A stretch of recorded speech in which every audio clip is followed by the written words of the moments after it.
one aspect, as you know, antenna analysis, antenna is a part of microwave or electromagnetics, which is stopped with vector analysis, integration, differentiation, etc., or heavy mathematics. People run away from this. Many of the time you will see that our students, they run away from antenna, electromagnetics was, as soon as they go there, people will run away. They never like these sort of topics. Most fascinating is computer or computer aided design. Once you get computer aided design or anything computer, they are very interested in the class.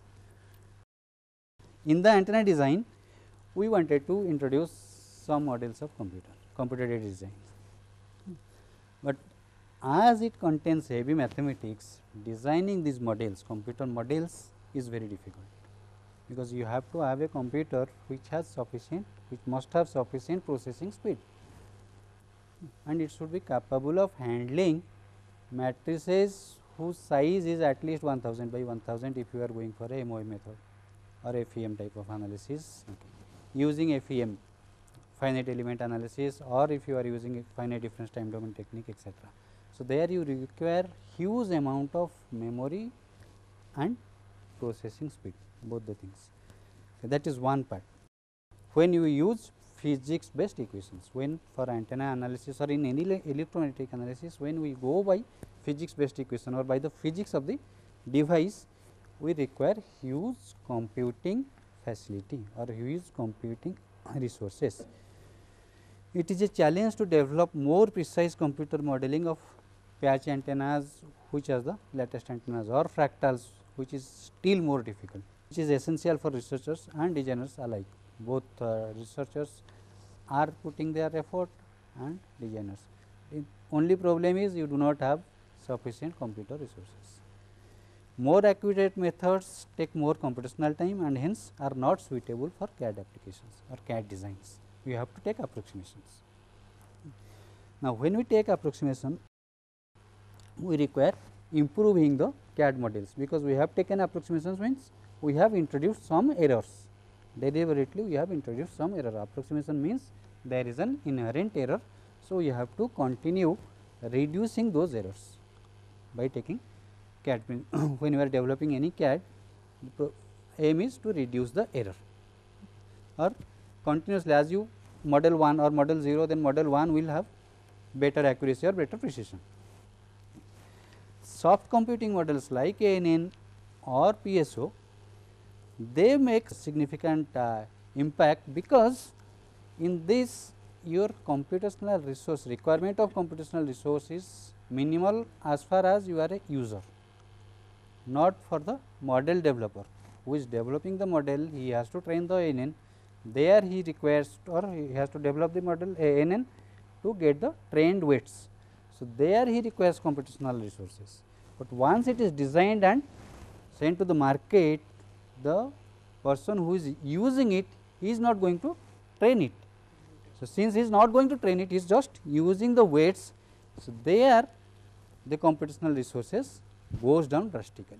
That is one of the reasons why ANN is being used by people like us in antenna field or microwave or electronics. They provide, ANN provide efficient alternative to closed form expressions, and they can fit lumped element models and lookup tables. We in microwave we use mostly lumped element models. Lumped element models are microstrip lines or waveguide elements like filters, etc. Those are used, are model or mathematical models for them. Those are called the distributed elements. Lumped elements are resistors, capacitors and inductors, which are equivalent of a waveguide, a particular length of waveguide, or a filter can be designed as a combination of RC or LC, etc. Or we put the data in a lookup table and look at the table and take those data. That is one part. ANN models can be based on results of electromagnetic simulations which are already available while you are developing the electromagnetic models, ANN models for electromagnetic applications, then pass it on to the user. Or they can be used, you can use measured data or any other information about the component characteristics. ANN models can be as accurate as the results used for driving the ANN models. Forget this, ANN can be used to update or improve accuracy of the existing model. Okay. Once you develop a model, ANN model, then also you can update the weights. If you get more data, you can put those data and train it, update the weights.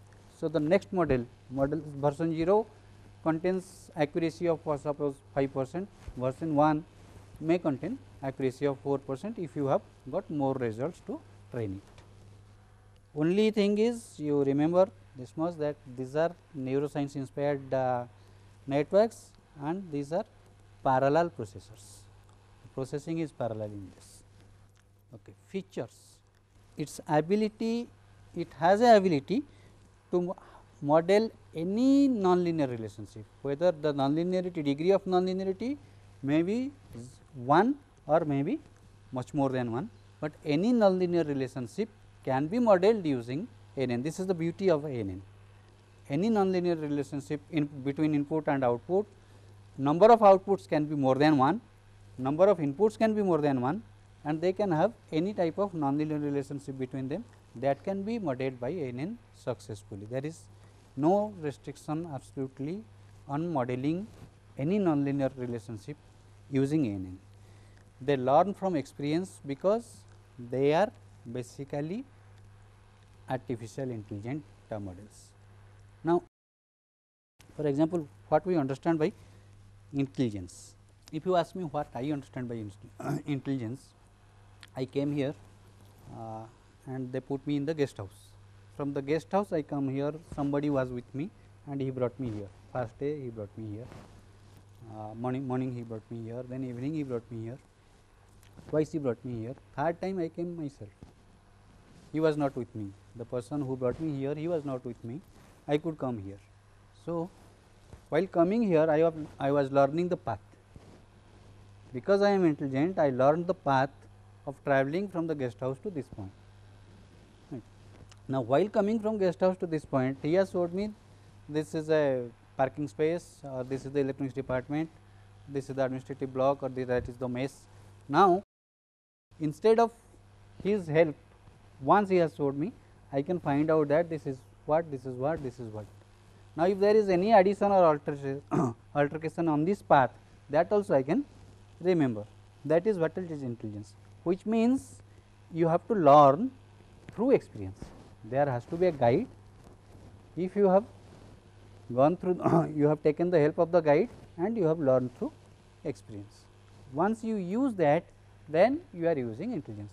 So, if I have developed a mathematical model based on this, taking a guide and the model is developed with the help of the guide, then the model can learn whatever relationship, nonlinear relationship we are trying to teach it.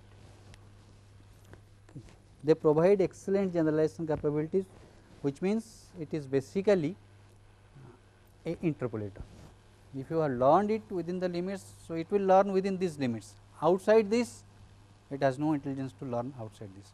So, that limit is there. It is like interpolator, it does not have a extrapolation capability in general. There are methods or ways to extrapolate, but mostly it will not, in general it will not have a extrapolating capability. Okay. Drawbacks, this response time is fast, means after you have trained the network, the response time is fast. While you are training it, the response time is not fast.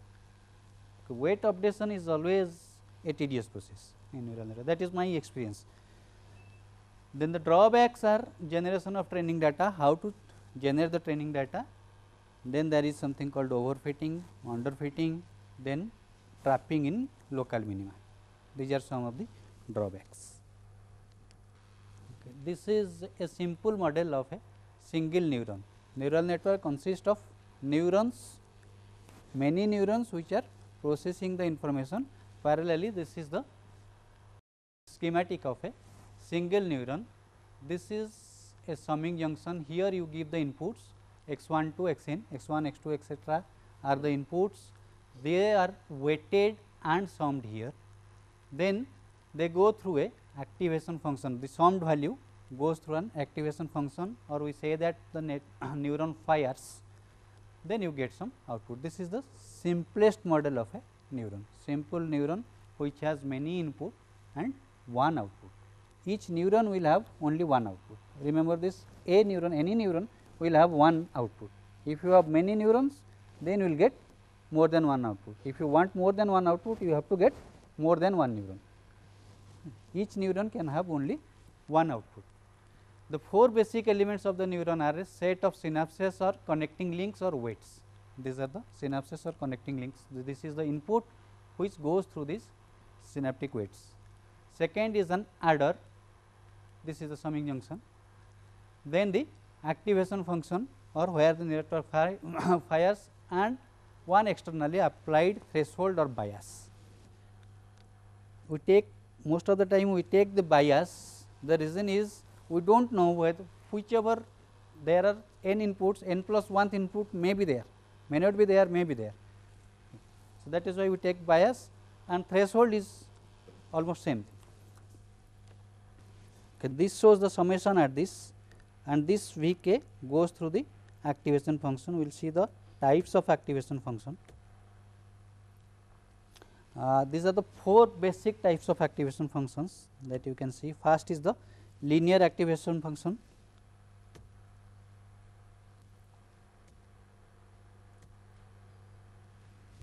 Okay. The important ones are, this is the linear activation function if you are in the digital domain or discrete domain. This is the stepped activation function, and this is a sigmoidal activation function. How it works? We give the inputs, we are taking one activation function, tan hyperbolic activation function, which is a modification of the sigmoidal activation function. We give the inputs x 1, x 2, x 3, etc. So, this is the input layer. This is a complete neural network in which we have three layers. One is the input layer, one is the hidden layer, other is the output layer. We have the three layers. In the input layer, you gave the basic inputs which are here shown as x 1, x 2, x 3, and after this, this is one neuron from which this is connected to hidden layers through weights. So, x 1 goes to z 1, z k will be any k can be 1, 2, 3, 4, etc. Z k will be tan hyperbolic of w k I x I. W k I is the weight, x I is the input. So, just look at this, remember this, w k I x I means x I from the ith element to the kth hidden neuron. Okay. The connection from the ith element to the kth neuron. Then it fires y I is equal to summation of v j k z k. Now, what happens when we are training the neural network?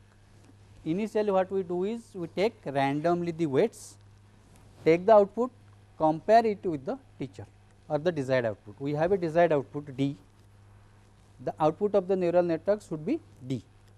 Now, you get the neural network output to be y, y must be equal to d, otherwise there is some error. If y is not equal to d, there is some error. Now, since this is an approximation, we will allow error up to certain fraction, certain point, suppose 0.01 or 0.001 etc. is the error. So, error value, minimum value of acceptable error is 0.001 or epsilon.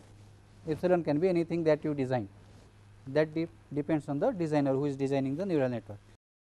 You get is the error is y minus d, d is the desired value, y is the output of the network which we have obtained here. This is the y. So, y is a function of v and w. If you look at this, y is a function of v and w. This is a function of v and z, z is a function of w. So, y is a function of v and w. Okay. So, what we have to do is we have to minimize y minus d, we have to minimize y minus d with respect to w and v. That is what we are going to do. The training of neural network is basically this, we are minimizing the error, and we have given the error a threshold value epsilon, we are bringing it down to epsilon by adjusting w and v.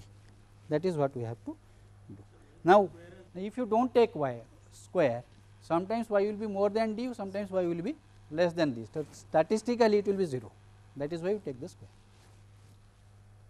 I think this you are conversant. You can have any number of layers, hidden layers in between this input layer and the output layer. So, now I will come to feed forward neural network. The statement of problem is, I am given a set x, put it in a matrix, x is equal to x 1 to x n. This is the input and I want to get output from the network as y, which is in the matrix y 1 to y n. Now, I should feed it, x should be fed through layer 1 to the layer last layer k or n, to layer by layer. It will go to layer 1, then the output of layer 1 goes to layer 2 weighted, it gets weighted and goes to layer 2 till it reaches the final layer and comes out. Now, when it comes out, it will be y, this should be equal to this, y should be equal to my desired values d 1 to d k or d n. Now, if there is now while it is going through one layer to other layer, there is a activation function working in each layer, that activation function I take as sigma. Okay, this can be tan hyperbolic or sigmoid or linear or anything. Now, the question is, how can neural network represent any arbitrary nonlinear input output relationship that I have told you in the beginning, that we discussed that it can represent any nonlinear output input output relationship, that is based on a theorem. There is a proof for this theorem and the scope of this lecture does not include that proof.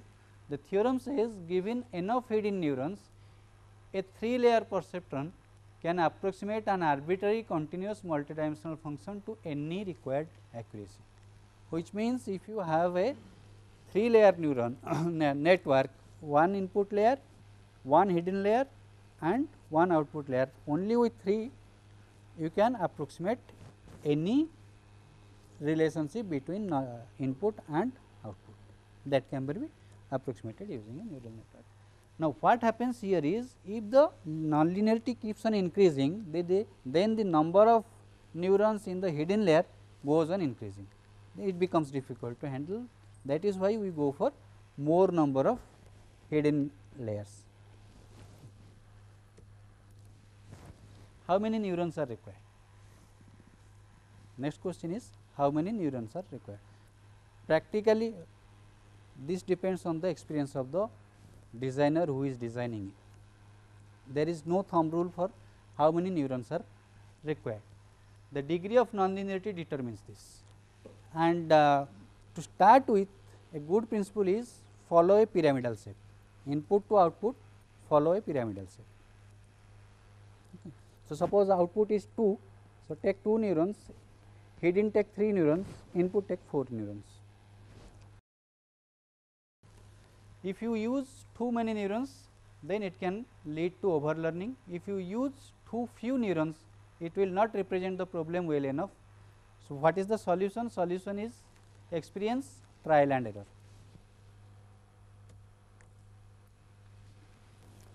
How many layers are required? At least 3, input, hidden and output. 3 or 4 layers are user friendly, which means 2 hidden layers are user friendly. Generally, you can handle that easily. More layers will allow more effective representation of hierarchical information in the original problem, which means the more the nonlinearity, you require more number of layers. Now, how to train a neural network? So, these are the notations that we are going to use. Y is equal to x w, x is the input parameters, w is the weight parameters, which we are taking as the from the first layer to from the input layer to the hidden layer to the output layer, both are w. For first layer, I will take a superscript w 0, from the second layer to the output, I will take a superscript of w 1. X is the input. Okay. These are self explanatory, I am not going into this. Define model input output and generate data. This is the first step. First, distinguish between what is the input, what is the output, then generate the data. You should have enough data to train the neural network. define model input output is x y. For example, x is any physical or geometrical parameter for the component. This is for the antenna, from the taking from the antenna point of view. If the you are designing the feed, suppose we are designing the feed of an antenna. So, for the feed, physical or geometrical parameters are x, and y is the s parameter or z parameter impedance value we are taking as y. Generate x y samples using experiments or using simulations or using calculations, physical calculations, if you have sufficient computing capability. The types of data generator are either simulation or measurement, as we have discussed now. Now, how to sample those data? Once you have generated data or you have got pools of data, a pool of data, then you have to take some samples. You cannot train, we should not train with all the data. The network, neural network should not be trained with all the data. Now, where the data should be? How to sample the data from the pool? First is, mostly it comes to people that take a uniform grid distribution, that comes to your mind. First thing is that. Second is, take a non-uniform grid distribution, which is more desirable. Non-uniform grid distribution is more desirable because it makes the network more general, but uniform grid distribution makes the training of network easier. Then you can take design of experiment methodology, forget that. Star distribution and random distribution, these we will discuss when it comes. Then comes input output scaling. Now, if you remember the activation functions, except the linear part, linear activation functions, all other activation functions are limited to -1 to 1 or between 0 and 1. Output of the activation function is in this range, either in this range or in this range. So, what we have to do is, when we are going to train the network, scale the input and scale the output, both the things into this range. So, normalize those data into either this range depending on your activation function or into this range. Any one of these two ranges we have to normalize the data, that is what is scaling is required.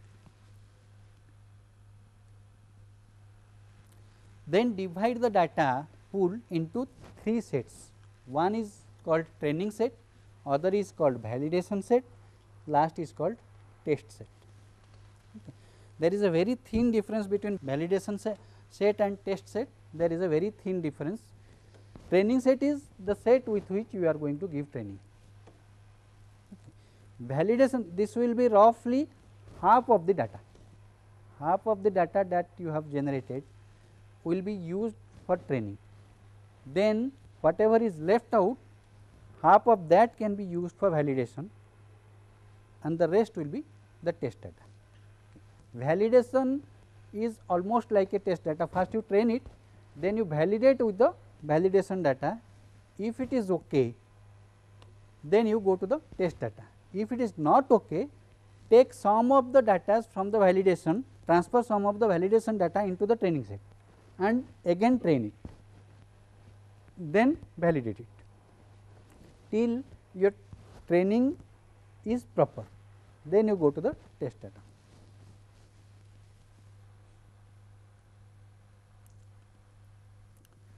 Now, there can be different types of error, I am not going into them, only remember that error you should deal with the square, y minus, this should be there at least, square or 2n, you can take square or 4 etc. Now, the types of training, there can be online training, that is sample by sample, each data you give and train it, give one set of data, update the weights, then give the next set of data or keep on updating with the weights, that is called sample by sample training or online training. Or you can have offline training or batch mode training, which means give all the data, then you update the weight, again give all the data, then you update the weights. Now, what happens in training? In training, basically we are giving a training data and comparing with the output. If there is any error, that error goes to the neural network to adjust this weight. Okay. This is what is the training process is shown here. the typical training process is, first step initially guess weights, W is the guessed weight, set epoch is equal to 0, epoch is the training. Then second step is, if EV epoch is less than the required accuracy, or if number of epoch is more than the maximum number of epochs, then you stop. If these two are not there, then proceed to the third step. In the third step, compute the error and the gradient in error with respect to W, using all samples in the training data set, that is in the batch mode training. Use optimization algorithm to find delta W, that is the increment in W, which can be positive or negative, or adjusting the weight according to this rule. W is to be replaced by W plus delta W. Delta W can be positive or negative, adjusting the weights. Then set epoch is equal to epoch plus 1. Come back to step 2 and compare it, continue the process. Now, what happens here is, basically we are using gradient based training algorithm, which means we are looking at the error surface. If we plot the error, and this is the W, it will be something like this. So, if you are here, the error is more, if you are here, the error is least. So, what we are doing is, if we are here at this point, we are finding out what is the gradient. For W, what is the gradient, how to move down to this point. So, we will go down the hill up to W. Problem is, as I told you in the beginning, there is a one problem of local minima, which means suppose I am here at this point and I use this gradient principle, then from here I will come down and this is a minima, here I will reach, this will be almost an equilibrium position. So, this will give me a false indication that I have reached the minimum value of error, which is not the exact error or the minimum value of exact minima, exact global, this is called the global minima, where the error is actually minimum. These are the local minima, here it is locally minimum, the error is locally minimum. So, I am trapped here or I am trapped here in this value. In these cases, there are different ways of coming out. The most common one is give some momentum to this. So, add a momentum term, so that it pushes it out of this place. So, once it is displaced, it will come to this value, then again push it from this place, come here. Okay. Now, how to know that you have reached the global minima? There has to be some way. So, that is only by trial and error. What you have to do is take a set of weight, train it, okay, and you reach some value of weights. Keep those weights, store those weights, take another set of weight, initial weight, train it. So, try it for 10-15 values and store all of them, then compare them. If they compare well, then actually you have reached the global value, otherwise some of them are in the local minima. Okay. Regarding the difference of the error between like y minus d, there is also error, that is also error, and this is the error. Now, that is y minus d is the tolerance in the output which we want to achieve, yes, right. Now, this error which you are trying to local minima error. Now, let us say I have given the tolerance limit somewhere less than this. So, is it not I am going to reach only to the local minima, because the tolerance limit which I have given, first of all, how to differentiate with that limit error and this error. If they are the same, what is the guarantee that the tolerance limit which I am giving, it is going to bring me to up to the global minimum? That is what I told you exactly now, that you take different sets of weights and train the network, suppose 10 sets of weights and train the network, then you can know that the tolerance of limit tolerance that you have given is on the higher side, you reduce it. And go to the global minima. So, until unless I know the global minima, how can I decide the tolerance limit? That is a problem. I mean, before doing the training work, you need to have certain idea of the tolerance. Let's say if my tolerance is just reaching up to the local minima, then probably I will never get a global minima. No, suppose you can manage with suppose S parameter or Z, I am taking input impedance. Okay. You have given 50 ohms plus minus 10 ohms. If this you can tolerate, if you can tolerate this plus minus 10 ohms, then if you are in this local minima, this is the global minima, this will give you, global minima will give you plus minus 0.1 ohm, and you are saying that I can tolerate 10 ohms, then there is no problem in staying here. You are getting within plus minus 10 ohms here. So, that is up to you. When you are designing, you should decide how much accuracy you require. If you can adjust, or if you are okay with 10 ohms of error in 50 ohms, then you be here. You need not go, you need not, this is not required for you. For you, this is the global minimum. Okay, these are the algorithms of backpropagation. Gradient algorithm, delta q is equal to n into eta into h, or w is equal to this. This is the gradient of the error. Delta et by delta w is the gradient in the error. This you can write in this way also. This is with the momentum vector.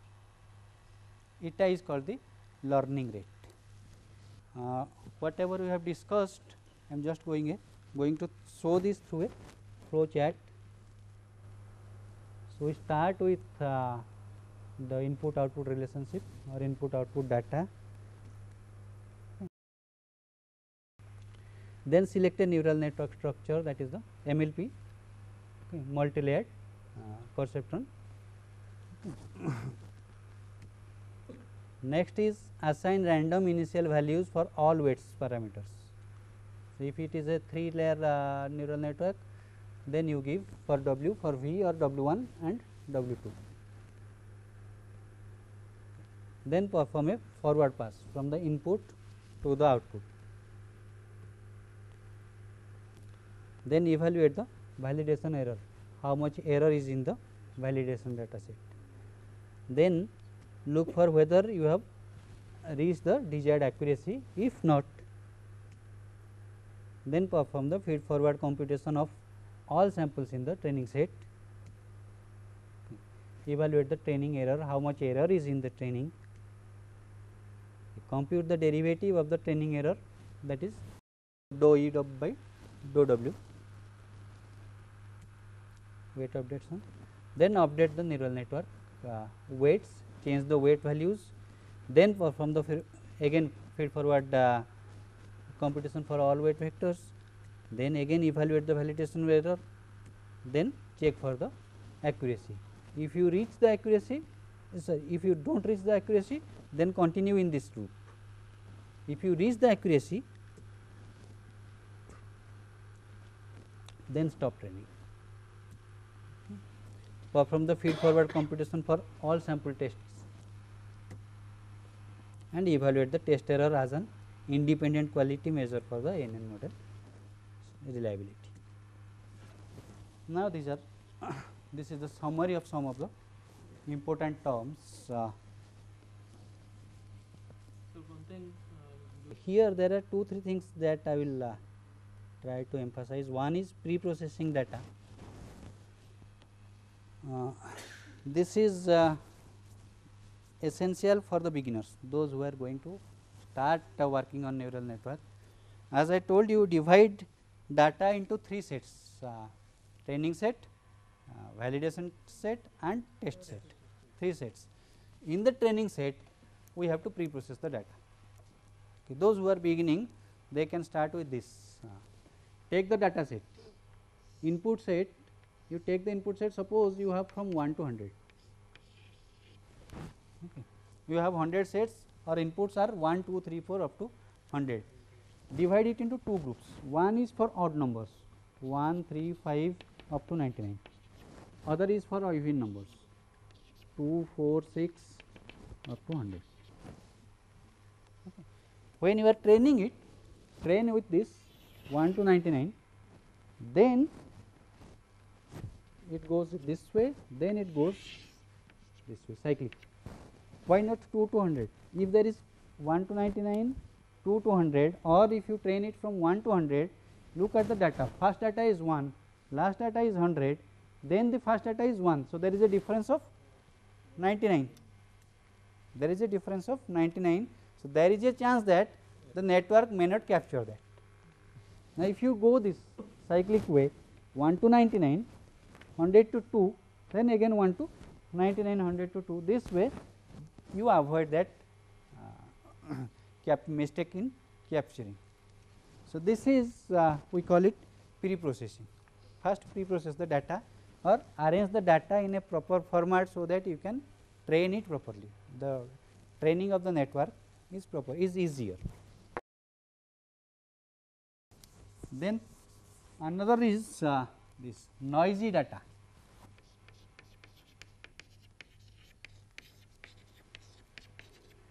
This is deliberately add some noise to data to avoid when you do not have sufficient data to training. For training, if you do not have sufficient number of data, deliberately use some noise in the data. So, add some data which are useless, okay.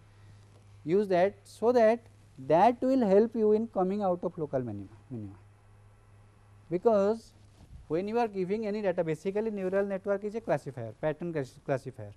Now, when you put some noise, they will not fit into the pattern. So, they will be literate. Okay.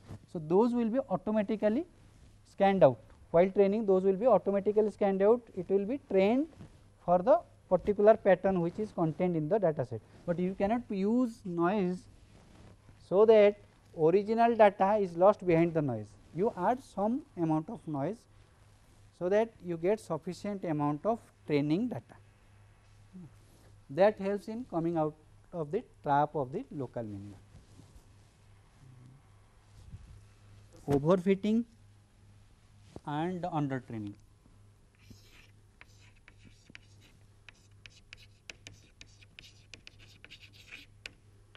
These are the two terms I have used from the beginning. One is overfitting, other is under training. Now, suppose I have a data set, complete data set is from 1 to 100. Input is 1 to 100, output is suppose 2 to 101. So, 100 points of data, and I train the network using 1 to 100 and 2 to 101.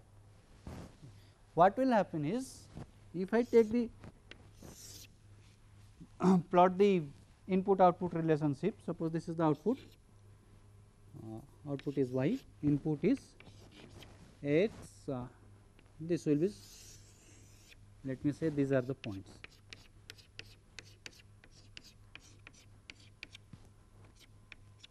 It will pass exactly through all the training points. Now, I will draw a conclusion that my network has been trained properly. Whatever input I am giving, I am giving exactly the required output. For any input, I will see that this is the input and the output, they are perfectly matching, but this is not correct. I have given 1, 2, etc. Suppose I give 1.8, the value is here. For 1.8, output is here, it will never go this here, it is going like this because of overfitting. Okay. If I had taken less number of data, it might have gone like this. If I have avoided this point, etc., then that is called a proper fitting. Underfitting is obvious that it is not going through the required data points, that is underfitting or undertraining. Overfitting is it sticks to exactly the data points, which may not be the correct curve, correct fitting of the curve. That is overfitting if you take more number of data in training. The training data, that is why training data should be approximately half, that is because of the sampling theorem. So, reach approximately half or slightly more than half, but if you increase it very much, then you are not going to get the proper training, you will end up in overtraining. So, the network will give you correct results for the trained values, but as soon as you go for other values, the result is not guaranteed. particle swarm optimization instead of going into mathematics. The introduction is how it has come into existence. I will stop there. So, sir, if we give proper training to a network, suppose out of 100 data, 50 data you is have trained, given. 50 or 60 In data. validation, suppose 25 data is also given, Yes. and other 25 data, suppose I am given 1.8, then what happens in this case? It will go through that. The probability Overfitting is not there. Overfitting is avoided. So, how to omit the overfitting? Though the data is not given in my 50 You have sets taken of- 50 data. Okay. Huh. It is like this. I have 1 to 100. I train between 1 to 100 taking 50 data. Okay. So, suppose I have taken 1 all the odd numbers 99 or 101. Okay. I have taken all the odd numbers, those are for training. Okay. Then the even numbers are there 2 to 100. Now, Suppose 25 data for validation. from this, out of this you take 25 data for validation, keep the rest as testing. Okay. Initially, the first case overfitting case is you are taking 1 to 100. This is your test data, this is your validation data, this is your training data. All the three are this. In that case, you get a overfitting. Now, in this case, you have not used all the data. 1 to 100 you have not used. What you have used is 50 data randomly distributed or evenly distributed between 1 to 100. It is like plotting a graph. Any graph you plot a graph. So, you are given a x y points. So, those coordinates you plot some of the coordinates, join it. This we do in the high school normally, join this, then we are asked to find out what is the value of y for a given x which is not in this range. That is what you are going to get here, not in this case. In this case, that is because it has classified it, properly classified it or distinguished it from the other validation. This is a classifier, basically neural network is a classifier. In this case, that happens because it has successfully classified it. You have taken the data in the complete range. So, within that range you will get the value, but if you take 110 or 150 and try to find out what is the value, you will not get it, because there you require extrapolation, that requires extra effort. It is like this. You must have marked one thing, bees, how the bees move into the garden.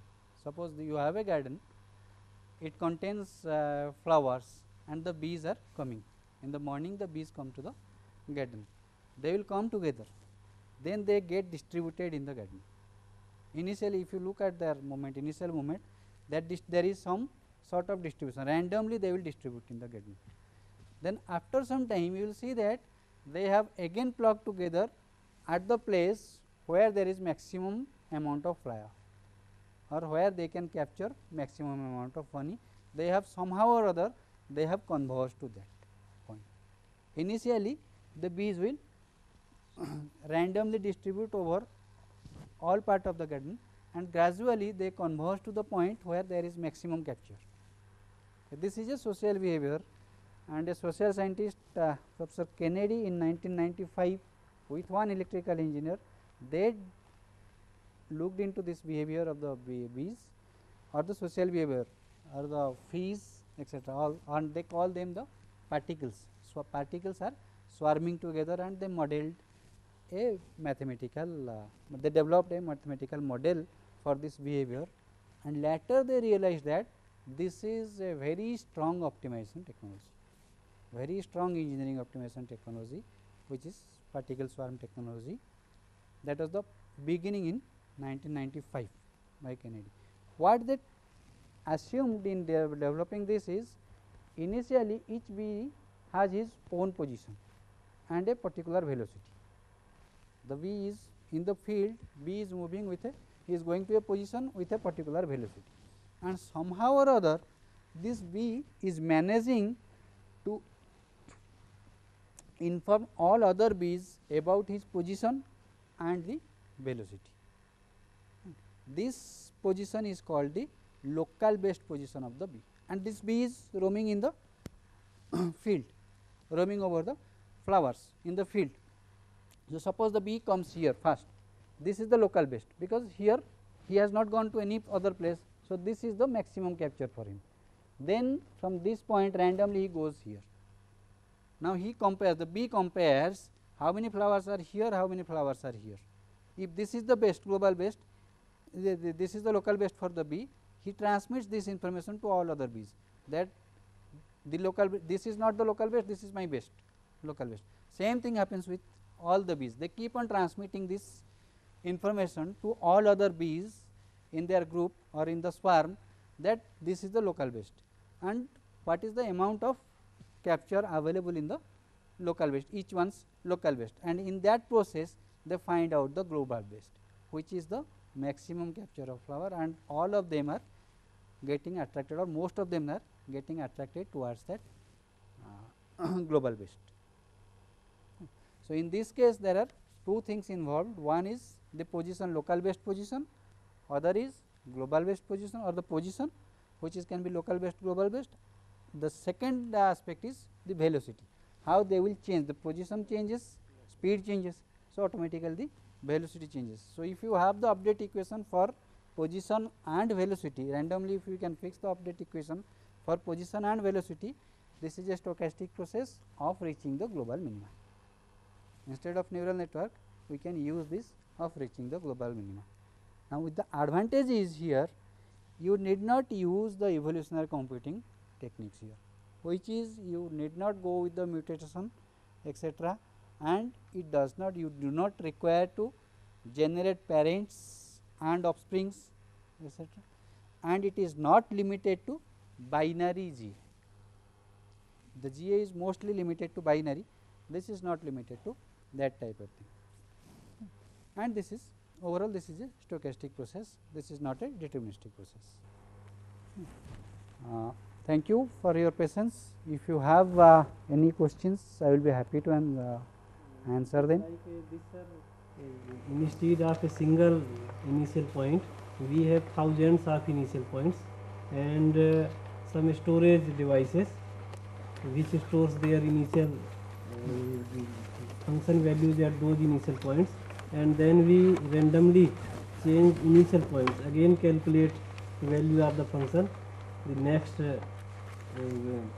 point, and we then compare minima or maxima and store accordingly, and then each value at second point is transmitted to all the points, all the the storage devices, yes. And this process continues. Yes, till you converge onto the global minimum. Same point, Single point. So, initially you will be here, then converge onto, it is like funneling.